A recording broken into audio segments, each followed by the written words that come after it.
विज्ञान के युग में जीते हुए भी अज्ञान के प्रभाव में आए हुए बहुत से लोग आत्मा को, स्वर्ग नरक को, संसार मोक्ष को, पुण्य पाप को मानने से इनकार करते हैं, उसको मानने के लिए तैयार नहीं होते।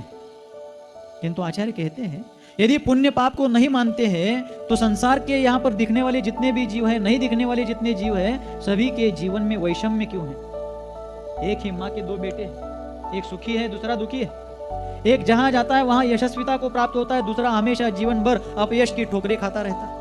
एक जहां जाता है वहां मान सम्मान से अलंकृत होता है, दूसरा जहां जाता है वहां अपमान की घूंट पीता है। एक जहां जाता है वहां पर उसको संपत्ति की प्राप्ति होती है, दूसरे के जीवन में हमेशा विपत्ति की बरसात होती रहती है। ऐसा वैषम्य, ऐसा वैचित्र्य संसारी प्राणियों में क्यों है? तो हर जीव का अपना अपना पुण्य पाप, अपना अपना कर्म अलग अलग है, उनके उनके भाव, उनकी उनकी परिणतियां अलग अलग है। सभी के जीवन में जो वैषम्य है उसमें कर्म लीला है।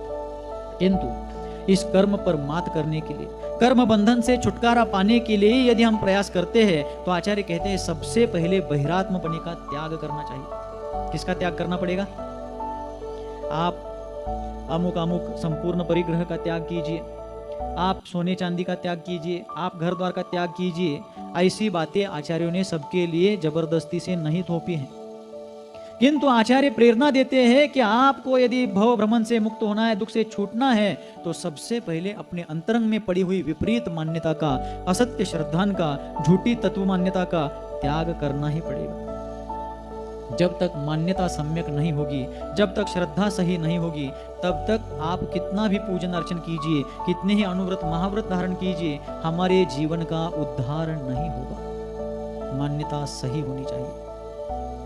देव को देव, धर्म को धर्म, स्व को स्व, पर को पर मानना पड़ेगा, मानना चाहिए अपने आत्महित के लिए। इसलिए आचार्य कहते हैं कि हम सबसे पहले बहिरात्मपने का त्याग करें। तो बहिरात्म पद का त्याग करने के लिए बहिरात्म पर्याय का, बहिरात्मा यानी कोई दूसरा आत्मा है, अंतरात्मा यानी कोई दूसरा आत्मा, और परमात्मा यानी कोई तीसरा आत्मा, ऐसा नहीं है। जैसे हम, ध्यान मेरी तरफ है ना, जैसे हम स्वयं अपने जीवन में कुछ काल पहले बाल्यावस्था में थे, आज युवा अवस्था में है, आगे भविष्य में वृद्धावस्था आएगी। एक ही जीव की तीन अवस्थाएं हुई।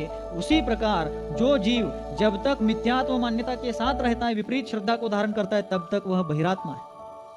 वही जीव जब मिथ्यात्व, अनंतानुबंधी आदि कषायों को छोड़ देता है, वीतराग देव सिद्धांत शास्त्र निर्ग्रंथ गुरु और उनके द्वारा बताए गए जीवादि तत्वों का ज्यों का त्यों श्रद्धान करता है, तब वही बहिरात्मा जीव सम्यक दर्शन को धारण करने से, अपनी मान्यता सही बनाने से अंतरात्मा बन जाता है। और वही सम्यक दृष्टि जीव रत्नत्रय को धारण करके जब क्रम क्रम से आठों कर्मों को नष्ट करके अपने संपूर्ण भव भ्रमण को मिटा देता है, देह बंधन, भाव बंधन और कर्म बंधन से छूट जाता है, तब वही जीव परमात्मा कहलाता है। क्या कहलाता है? आपको क्या कहलाना है?